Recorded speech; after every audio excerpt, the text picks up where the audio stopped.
Les amis, bonjour. Je suis très content de me reconnecter à vous à travers cette vidéo. Si vous n'êtes pas encore abonné à cette chaîne, je vous encourage vivement de le faire pour nous encourager. Merci beaucoup.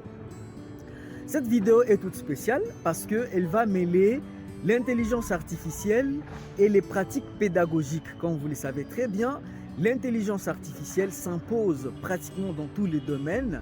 Et aujourd'hui, nous allons essayer de comprendre comment l'intelligence artificielle influence les pratiques pédagogiques. Et pour cela, je reçois Alicia.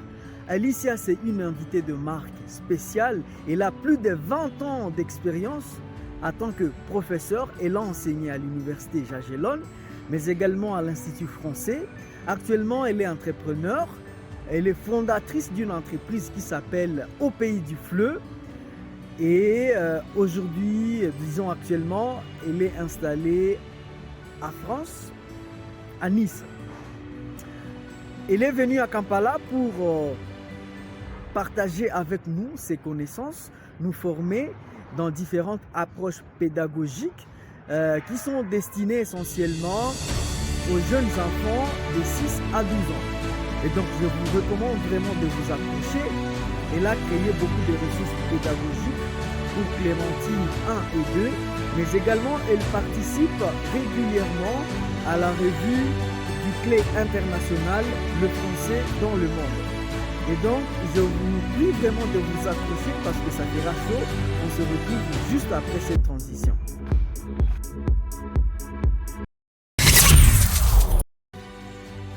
Madame Alicia. Bonjour, Maison. Comment vous allez aujourd'hui? Je vais très bien, mais je suis un peu triste parce que c'est le dernier jour de notre formation à l'Alliance française. Donc, je suis triste de quitter l'Ouganda. Madame, comment vous pouviez vous présenter? La présentation que vous avez faite, Maison, était vraiment parfaite, très complète.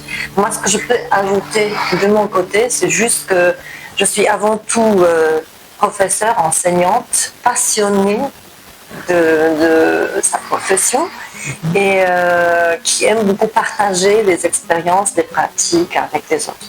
Voilà.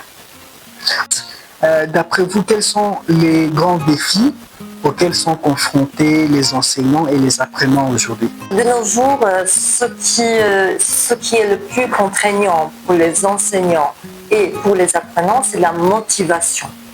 Mais ces contraintes en fait et ces difficultés sont différentes chez les enseignants et différentes chez les apprenants.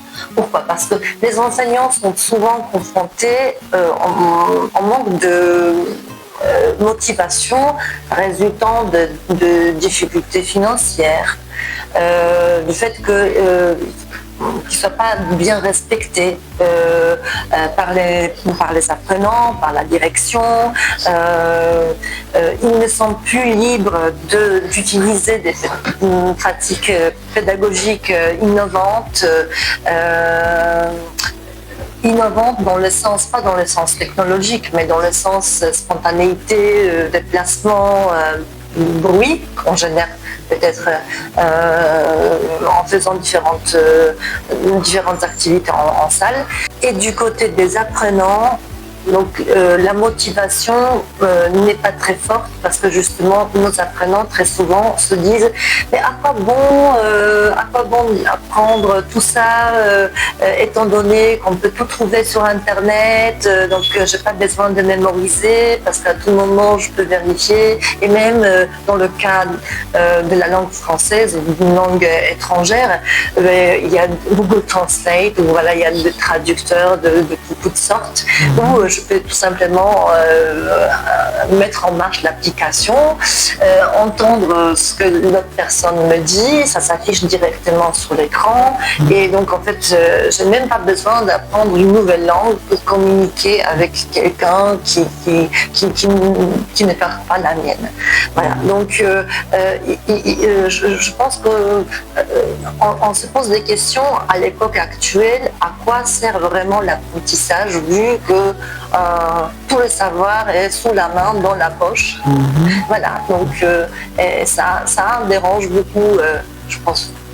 Alors, comment pallier à ces problèmes de motivation? Parce que au fond, je crois que c'est le problème central. Comment on peut remédier à cette situation? Mais la première chose serait vraiment de donner une bonne rémunération aux professeurs.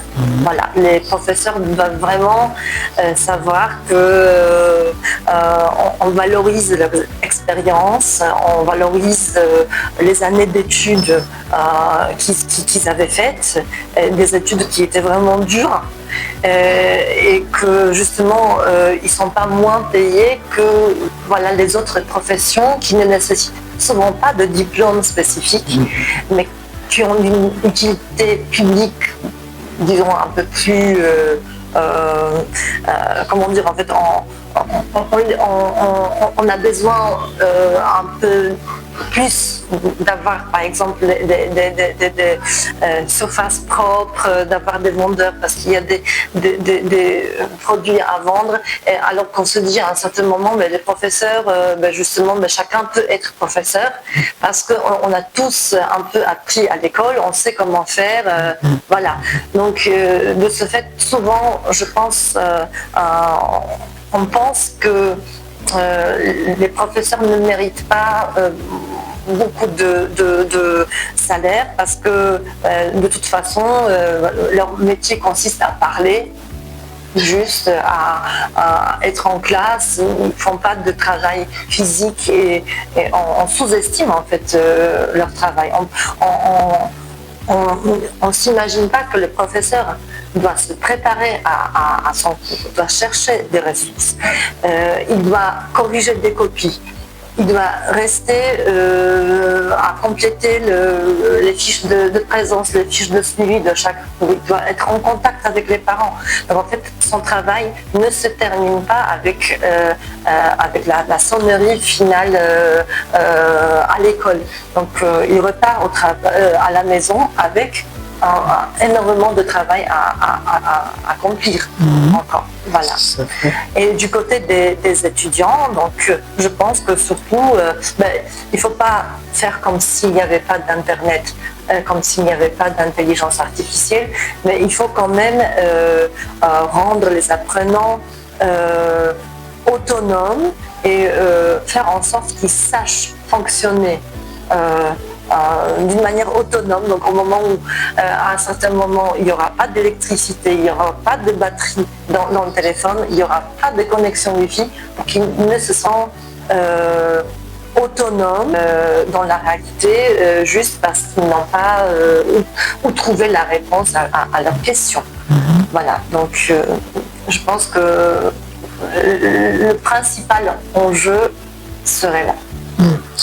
Je sais très bien que votre expertise se focalise sur la multidimensionnalité de l'intelligence. Et en parlant de l'IA, bien sûr, on voudrait savoir, est-ce que vous arrivez à intégrer aussi l'utilisation de l'IA dans vos pratiques pédagogiques? Donc, pédagogique, je me suis servi de l'IA à 2 reprises.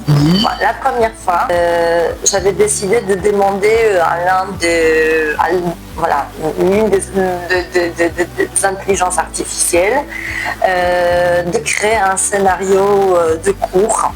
Et quand j'ai vu le résultat, donc c'était très banal, c'était très schématique, c'était un mix de tout ce qu'on pouvait trouver sur Internet, sur différents sites pédagogiques. Moi, je voulais quelque chose de plus original, donc en fait, au final, je m'en suis pas servi en classe. Et la deuxième fois, je me suis dit, bon, dans ce cas, je vais essayer de poser une question un peu plus facile à l'intelligence artificielle. J'avais écrit un prompt pour avoir des exercices structuraux sur l'utilisation du passé composé avec auxiliaire, être, avoir. Je me suis dit, bon, au lieu de chercher dans les méthodes ou de créer moi-même, je vais demander à la machine de me proposer quelque chose. Et bien évidemment, c'était impressionnant. En très peu de temps, j'avais reçu une quinzaine de questions. Mais en analysant ces questions, je me suis rendu compte du fait, là, ce mot, mes élèves ne le connaissent pas. Bon, ici, c'est une utilisation un peu spécifique de ce verbe, donc ce ne sera pas très clair pour ce niveau de mes élèves. Et donc, au final, j'ai passé mon temps à reprendre chaque question et à la modifier. Donc du coup, je ne pense pas avoir réellement gagné du temps et de toute façon, j'avais tout remodifié. Donc à partir de ce moment-là, sincèrement, je me fie plus à mon expérience, à mes phrases qui me viennent spontanément et personnellement, je ne m'en sers pas dans mes pratiques pédagogiques. Voilà. Alors c'est très curieux, hein? C'est très curieux parce qu'aujourd'hui, les enseignants qui n'ont pas la même expérience que vous, comment peuvent-ils faire face à ce défi-là? Parce que j'estime qu'ils pourraient recourir à l'intelligence artificielle pour peut-être se remettre au même niveau que vos années d'expertise et tout. Comment ils peuvent arriver à faire ça? Déjà, je pense que pouvoir obtenir un scénario de leçon ou voilà, un quiz, un test sur un thème spécifique, ça peut vraiment aider ces enseignants. Par contre, en fait, eux, ils doivent avoir un niveau suffisamment élevé pour pouvoir analyser ces questions et analyser ce scénario et se poser la question de savoir si ça répond vraiment à mes besoins, si ça répond vraiment au profil de mes apprenants. Est-ce que ces questions correspondent vraiment à ce que j'avais travaillé en classe? Donc éventuellement modifier les questions proposées par chat GPT ou par Mistral ou par autre intelligence artificielle utilisée. Donc ça peut les servir bien évidemment, mais eux ils doivent vraiment analyser et corriger éventuellement après.